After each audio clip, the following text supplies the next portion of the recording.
La médecine douce attire de plus en plus plébiscitée pour ses bienfaits. Nombreux sont ceux qui en ont recours à ces médecines dites alternatives. Bien-être, harmonie, équilibre intérieur sont les maîtres mots. Se soigner au naturel, est-ce que c'est la médecine du futur? On assiste en tout cas à un véritable retour aux sources à la fois physiques, émotionnelles et spirituelles. Le marché du bien-être, figurez-vous, explose. On regarde le reportage de Julie Ebeau et on en parle après. On les dit douces, c'est naturel. Naturopathie, réflexologie, aromathérapie, adulée par les uns, décriée par les autres, effet placebo, réelle efficacité. Nous avons rencontré Israël Rubinstein, responsable du centre de bien-être Bossem à Jérusalem, qui défend une approche traditionnelle des médecines.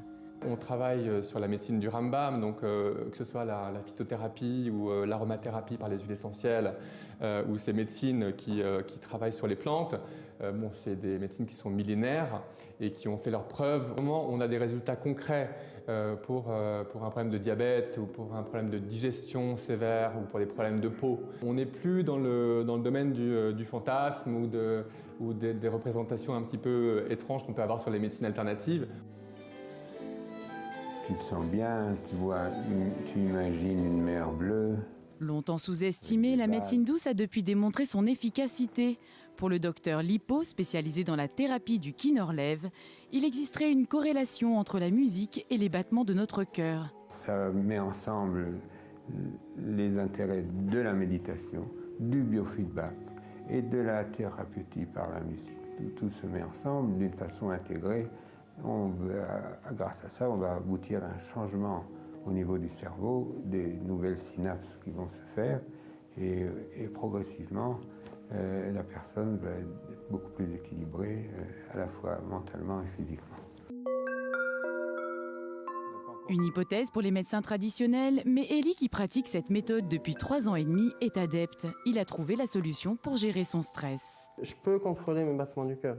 Quand je ressens cet ralentissement du pouls, je ressens vraiment je ressens vraiment tous mes muscles qui se relaxent. C'est chaque fois que je respire, je peux ressentir la relaxation grâce à la musique qui ralentit avec le pouls. Daniel Barugel, médecin généraliste, tente toutefois de nous mettre en garde.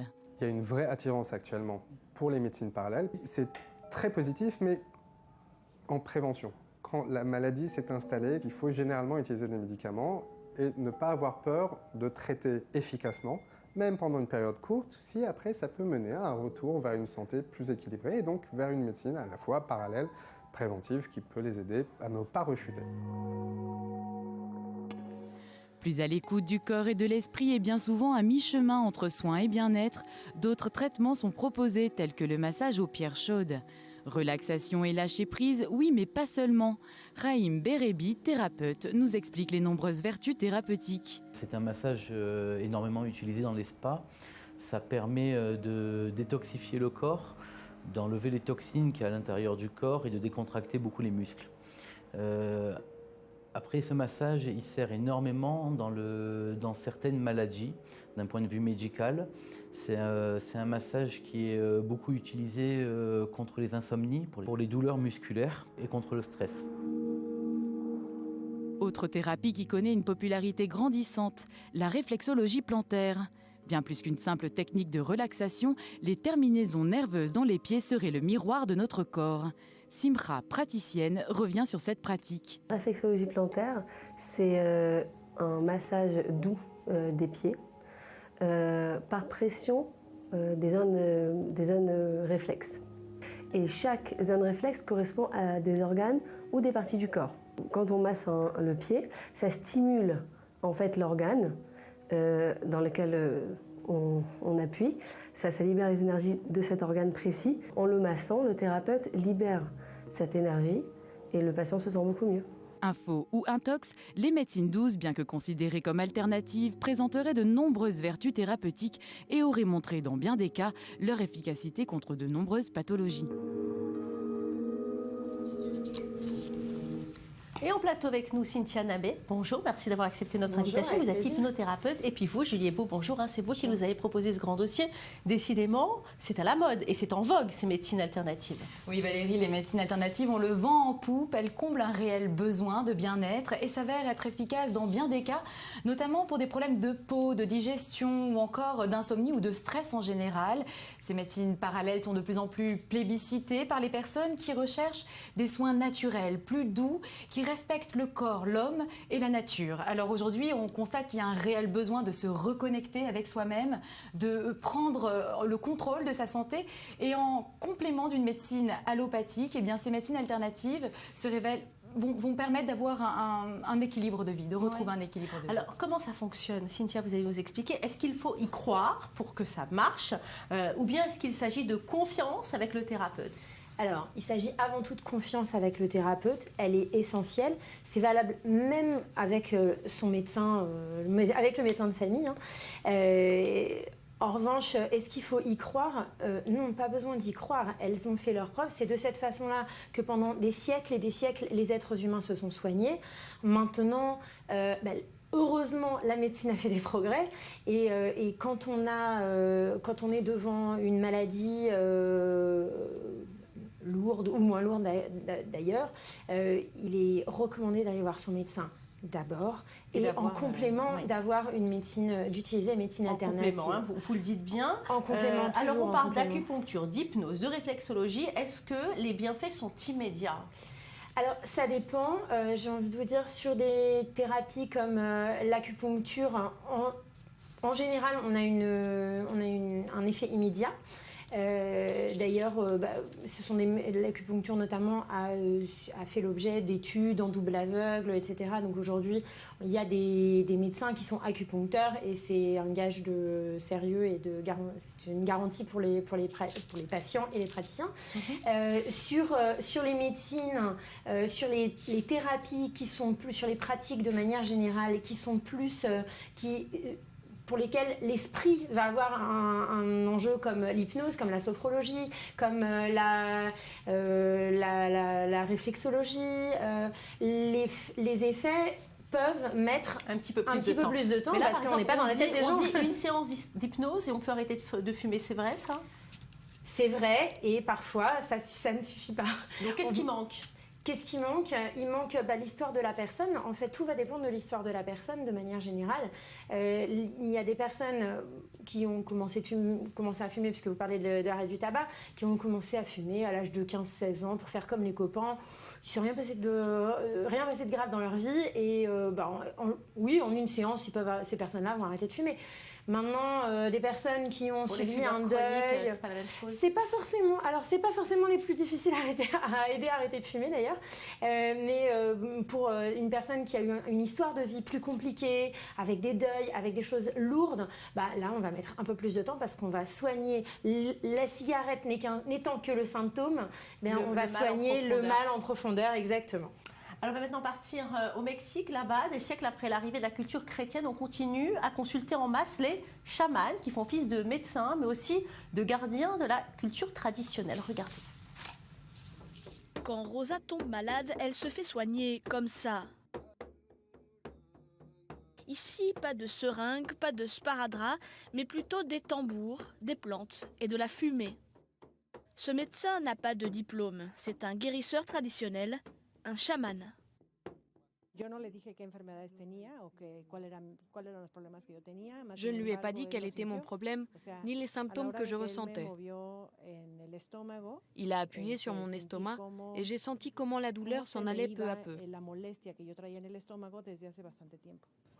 La médecine traditionnelle remonte au temps des Aztèques et des Mayas, mais elle fait encore partie du quotidien des Mexicains.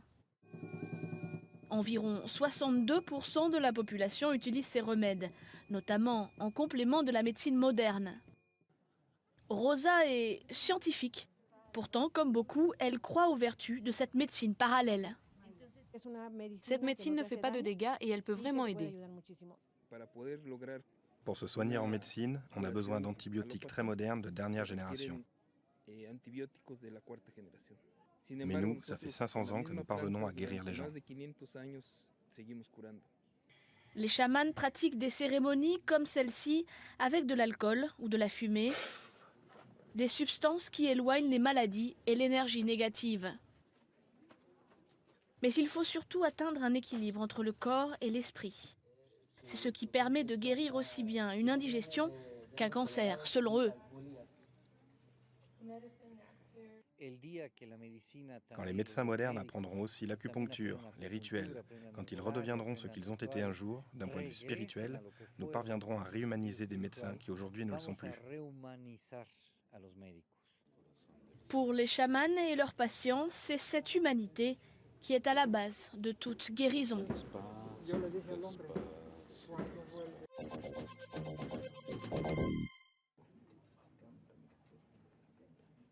Et nous sommes justement par téléphone avec Darius Lelouch, médecin généraliste. Bonjour Darius, merci de répondre aux questions Audi 24 News. Pour ou contre les médecines alternatives, en tout cas il est important d'en rappeler les limites. Oui, bonjour. Écoutez, avant de rappeler les limites, j'aimerais dire que je suis très friand de ces médecines, bien que je ne les pratique pas, parce qu'elles me permettent parfois de ne pas prendre des médicaments pour rien et de passer par des méthodes naturelles qui marchent dans certaines pathologies. Bien comme l'a signalé Madame Nabé sur votre plateau, devant toute pathologie, en premier lieu, et surtout si la pathologie est lourde, il faut toujours aller consulter un médecin, on va dire, conventionnel, parce qu'on peut prendre du retard sur le diagnostic et parfois ça entraîne des conséquences assez graves. Quels sont les dangers, Darius Lelouch, de ces médecines dites parallèles? Pardon, les dangers? Oui, les dangers. Voilà, le seul danger, en fait, c'est les médecines de manière générale qui ne sont pas dangereuses en elles-mêmes. L'homéopathie, la phytothérapie, j'ai cru voir un petit peu de réflexologie, j'ai pas pu avoir le retour chez moi, mais j'ai fait un peu de réflexologie, etc.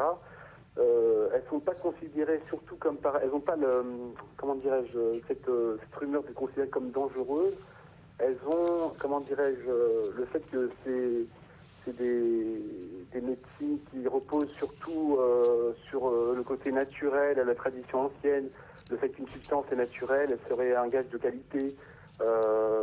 Les traditions qui viennent surtout d'Asie, de Chine, d'Inde, du Tibet, etc., d'Afrique ou d'Amérique latine, qui sont liées à certaines philosophies, à certaines cultures de ces pays. Et surtout, c'est l'ancienneté qui fait que qui garantit une certaine efficacité. Après, encore une fois, elles ne sont pas toujours très dangereuses. Je dirais qu'après, il faut se méfier des charlatans, surtout, qui profitent. Par exemple, alors moi, je suis assez bien placé parce que je suis aussi coordonnateur dans une maison de retraite. Et donc, malheureusement, on a beaucoup de maladies d'Alzheimer. Et puis, les personnes âgées, malheureusement, sont plus sensibles, ont plus de cancer que d'autres, etc. Et devant ces pathologies qui sont un peu frustrantes pour la médecine, justement, traditionnelle, il y a des charlatans qui s'y mêlent et puis qui proposent des remèdes aux familles parce que c'est des pathologies très anxiogènes pour les familles. Et donc, elles proposent certaines médecines parallèles qui font n'importe quoi. Mais elles ne sont pas dangereuses dans le sens où, encore une fois, elles vont rien apporter. On va perdre du temps, ce point à la ligne. Bon, en tout cas, après, il paraît, Darius Lelouch, que ces médecines alternatives sont entrées dans les hôpitaux. Qu'en est-il? Oui, alors, elles progressent de plus en plus en Europe et c'est tant mieux pour certaines. Alors moi, personnellement, pour la petite histoire, il y a plus de 25 ans, j'étais dans une promotion à la faculté de médecine où j'ai pas mal d'ostéopathes et qui malheureusement repassaient leurs études de médecine, mais ils étaient juste ostéopathes parce qu'on leur faisait un petit peu à l'époque la chasse aux sorcières et on ne reconnaissait pas du tout leur pratique médicale, c'était exercice illégal de la médecine. Aujourd'hui non, heureusement, il y a des écoles d'ostéopathie.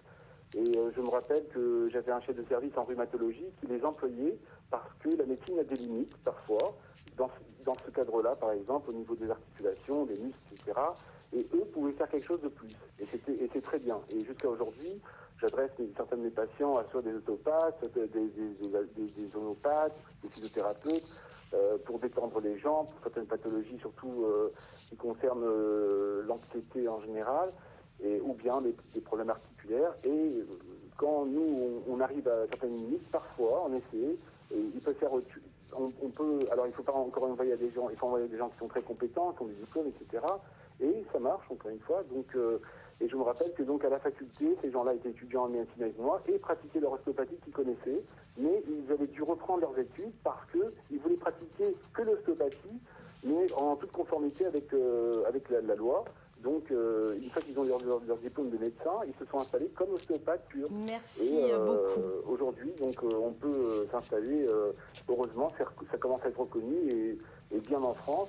Après, au niveau des médicaments eux-mêmes, par exemple pour l'homéopathie et la phytothérapie, etc., au niveau des laboratoires, merci dans les années beaucoup. 80, il y a eu certains laboratoires qui étaient pourvoyeurs de beaucoup d'emplois, avaient fait pression sur les gouvernements pour faire rembourser certaines molécules qui n'étaient pas reconnues parce qu'encore une fois, il y a peu de statistiques qui montrent l'efficacité de ces mesures-là. Merci beaucoup Darius Lelouch. D'ailleurs, je propose tout de suite d'aller en Afrique du Sud, des osselets, des coquillages. C'est ça, la panoplie du guérisseur de vin, le traditionnel sangoma. En Afrique du Sud, eh bien, on a conservé une part d'ombre, mais cette médecine s'est en partie modernisée. Vous allez le voir, Cynthia, vous allez voir Julie, merci beaucoup d'avoir été avec moi aujourd'hui. Et ce marché ne cesse de croître et il y a donc urgence à réglementer. Regardez. Cette guérisseuse sud-africaine invoque les esprits. Les médecins traditionnels, appelés sangoma, affirment traiter de nombreuses maladies et même communiquer avec les morts. Par millions, les Sud-Africains font appel à leur service, une industrie très lucrative. Mais ça n'a pas toujours été le cas. Fepsile Maseko se souvient de l'époque du régime d'apartheid qui avait marginalisé les sangomas. Beaucoup de gens avaient peur d'aller voir les guérisseurs traditionnels, même s'ils le souhaitaient, car cela faisait partie intégrante de leurs croyances, de leur héritage. Mais c'était très dur de l'admettre publiquement. Aujourd'hui, des dizaines de milliers de sangomas vivent de leur activité et pratiquent cette médecine traditionnelle à l'aide d'osselets, de coquillages et de racines. Face à leur popularité, le gouvernement est sous pression pour reconnaître formellement leur profession, mais aussi pour l'encadrer, car certains de leurs remèdes sont dangereux et parfois même mortels. L'objectif est de faire certifier les sangomas sérieux et d'empêcher les charlatans d'exercer. Je sais que quand je viens la voir, elle va me guérir. C'est pour ça que j'ai demandé à ma sœur de m'amener, car je sais qu'elle a beaucoup de pouvoir avec sa médecine. Elle peut me guérir. Les professionnels de la médecine moderne jugent les sangomas efficaces pour des problèmes émotionnels, mais dénoncent ceux qui prétendent guérir la tuberculose ou le VIH. Un guérisseur qui vous donne un traitement traditionnel dont on sait qu'il ne marche pas comme il devrait, qui ne marche pas comme un traitement biomédical à base d'antirétroviraux, si c'est ce qu'il vous donne, eh bien vous savez que vous n'allez tout simplement pas aller mieux. Environ 2 millions de Sud-Africains sont séropositifs et traités aux antirétroviraux. Beaucoup n'hésitent pas à faire appel aussi à la médecine traditionnelle, perçue comme complémentaire. Et c'est l'heure de parler psychologie.